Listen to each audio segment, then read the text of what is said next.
this is the home built by Colonel McLaren, a resident formerly of Baltimore, who came to Mississippi in the early 1800s and was the second largest landowner out in the prairie. And he built this beautiful Greek Revival home with enslaved labor.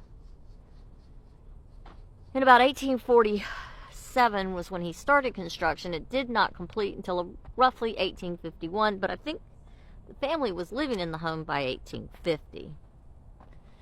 It features pocket walls. In other words, there are some walls that lift up to the second floor and up between the walls of the second floor, so that the entire downstairs creates one giant ballroom for entertaining, and probably for the purposes of ventilation as well.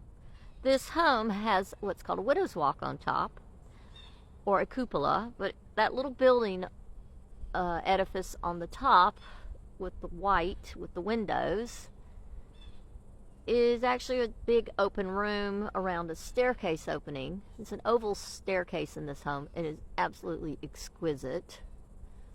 So that you could see the river, and you could see traffic coming up and down the river, and probably the arrival of guests. This is one of the outbuildings that might have been an old kitchen slash slave quarters. There was a second slave quarter building here. There were probably others on the property, but in my childhood I remember there being two buildings here. And then this is a brick wall fencing the southern end of the property.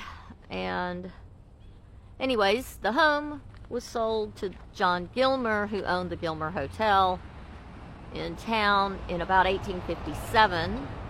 And the McLarens, I'm not sure if they left or where they went, because he then ran for the State House. And then not too long after that was the beginning of the Civil War. This is Riverview. It's on the south side of Columbus. It's one of the oldest properties of homes existing in Columbus. I want to thank you for coming on my little tour of my little town. And let's have a look, since I have a little bit of time, at the across the street neighbors, which was a home built in the 1830s. And it is a raised cottage style. And then there's a Victorian home built in the late 1800s there.